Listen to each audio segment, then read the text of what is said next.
Alright everyone, since I am a Vermonter from the Connecticut Riverside, I'm going to do a heroic job here of at least trying to pronounce the name that is involved here. Dimitrios Pogortsi. I think that's how you pronounce it, the Santa Fe shooter, of course. Now, this is in the larger context of the gun control debate, shootings in general, but first a few words about this particular individual. I know the old joke is that people, other than liberals, because they're so enlightened, if the shooter was white, they'll immediately assume they were mentally ill. Okay, yeah, maybe that does happen sometimes, even if there is clearly a different motive, but this time I think it's clear that mental illness was a factor. Look at the pictures of this particular individual and the kind of insignia he is wearing. So, he's a communist Nazi, he's a gay Satanist, and also, I guess, like a Lovecraft cultist or something. Okay, he seems like he's playing with a full deck. No, he's not. No, this is a person who's clearly troubled. It sounds like he was bullied, not just by other students, but by teachers, and this can happen. The problem is it tends to happen to people who have mental illnesses anyway.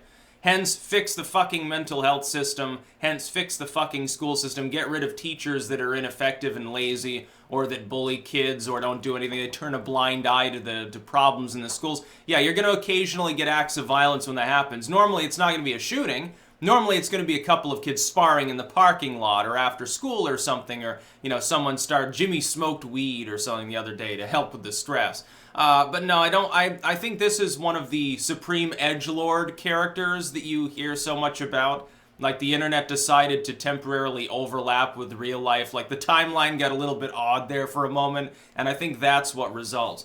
But I'd like to talk about the larger problem that I see, which is that every time there's a shooting, now, if it's like a gangland shooting, like something that happens in Chicago or something, nobody even talks about it. It's not even news. Happens so often, the national news media, if they want to save a lot of innocent lives, they talk about those shootings.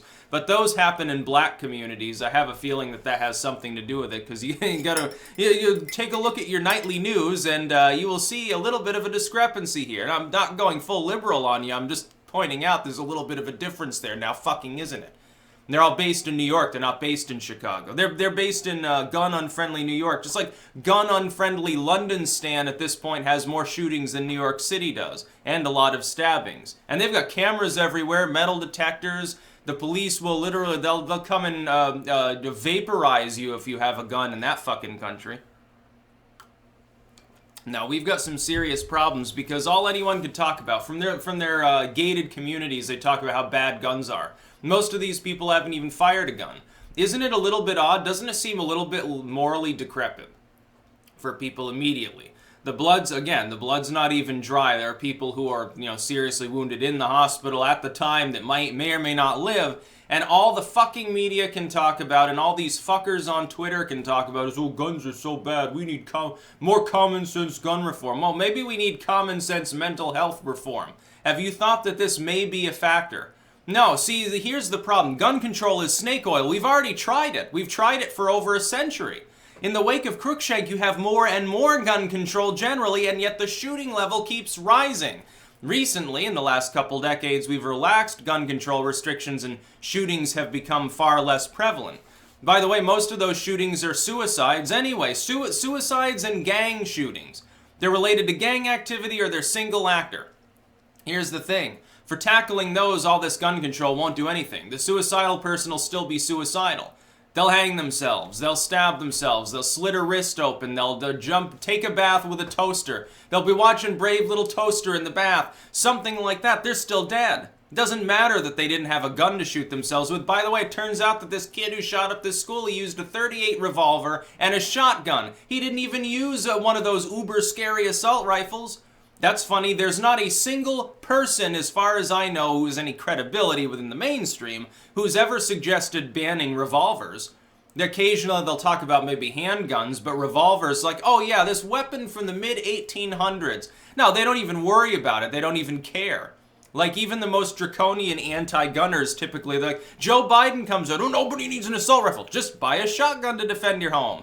Okay, a semi-auto shotgun's gonna do a fucking lot of damage. Put some dragon fire rounds in there and see what happens to whatever you're shooting at. People who don't understand firearms, don't understand the drug war, don't understand gangs, don't understand statistics, don't understand mental health, don't understand school, they don't understand anything, and yet they claim that they're experts on these things. They claim that this time gun control will work. Every other fucking time we implemented it, nothing happened except maybe there was more gun crime. But this time it's different, and shame on you. I had someone tell me, this is funny, because I said, shove gun control up your ass, basically, on Twitter. And I had some idiot say, oh, would you tell that to the families of the dead? Yeah, I absolutely would. You know why? Because the proposals they're making wouldn't save their children. They'll probably kill other children who would have been defended by guns, but now they're not able. Like that 15-year-old that killed a couple of burglars with a shotgun and tried to come in. Yeah, you better believe.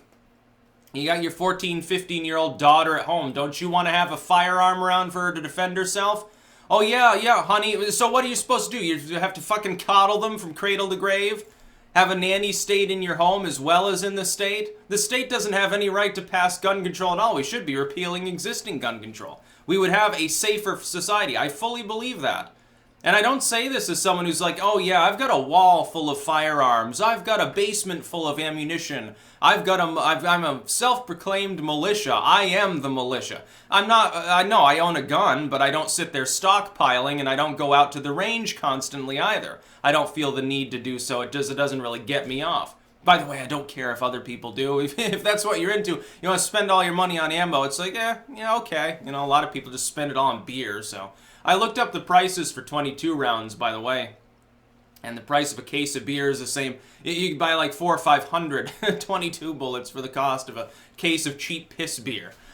So yeah, I can understand why some people, well, you know, a lot of people would probably just buy both, but that's not necessarily the best thing to mix together.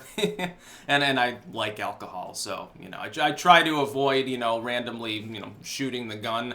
You know, I keep hearing that it's going to get up on its own and shoot people, so I keep a close eye on it. I'm like, yeah, you know, it could be dangerous. You know, in the hands of a liberal, you probably would be.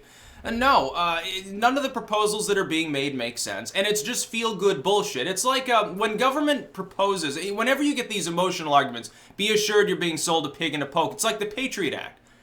Oh, well, you oppose the Patriot Act? Would you tell that to the families, the grieving families of the 9/11 victims? Shame on fucking you.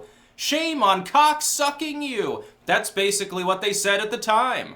And it's basically, you don't want to go over and kill people in Iraq? Shame on you. You hate the military. You hate the families of the military members. You hate your fellow Americans. You hate the USA. You hate everyone. You're filled with hate and you want people to die. You don't want to go over and kill 500,000 people, you want people to die here. Apparently that's the truth according to these turds. Now they say the same fucking shit about guns. You don't want to ban a bunch of guns, you know, erase several hundred years of constitutional protection. You want to be like all these other unsafe fucking countries in the world, where guns are only held by militaries, police, and maybe a state-funded or state-sanctioned militia, so that people can... You want children to die. No, I look around. Most children aren't going to die in school because of a shooting. They're much more likely to die on the road, but you're not talking about that. Can I ask an honest question? What's the difference between an inflicted death because someone had a DUI, ran off the road and fucking hit little Jimmy and crushed him against a tree? Is little Jimmy still dead from that? The same as if he got his head blown off? And when you have a school shooting that has to do with a revolver and a shotgun, how the hell does that have anything to do with the AR-15 that you keep using as a boogeyman all the time? These people are not playing with a full deck at all. Neither was the shooter. He's fucking crazy. Some of these people are just fucking nuts, and they probably wouldn't have hauled off and done violent things if they hadn't been constantly harassed, if the schools had done more, if the mental health system had done more. So if their parents had cared a little more, yeah, sometimes, I hate to say it, sometimes it really is the parents' fault. Sometimes they're just assholes. They shouldn't even have a kid. This kid should be in state custody at that point. Some of these people are ineffective assholes. I've seen it firsthand. So, you know, you have, in any given school, you're going to have people who are, you know, they come from troubled backgrounds. Yeah, oh, you know, you keep hearing this over and over. Yeah, he was the weird kid. He was the shy kid. Everyone hated him, bullied him. You have that one Parkland cult member there talking about bullying the shooter there. Nobody even talks about that in the lamestream media. Bullying can't be responsible. It's the gun's fault. An inanimate object. You know, you take the gun away, you know what they'll do? They'll buy a katana. No one's talking about regulating those. By the way, Texas tore up all of its knife control, which I think is a good thing. A return to constitutionality, in my opinion. Yeah, we need more firearms. We need more weapons. Have a more polite society. Look, the government loves these things. Goes off and has people killed overseas with robots and drones all the time. No, we don't care about that. Out of sight, out of mind. Why do you think that a lot of big tech sites have been leaned on by the government to prevent war footage from being put there? Why? It's to shrink your mind, you idiot. It's not to keep you safe from offensive things that might shock you. No, it's to keep the government safe from you being shocked and offended. That's ultimately what it's about. That's about all. Peace out.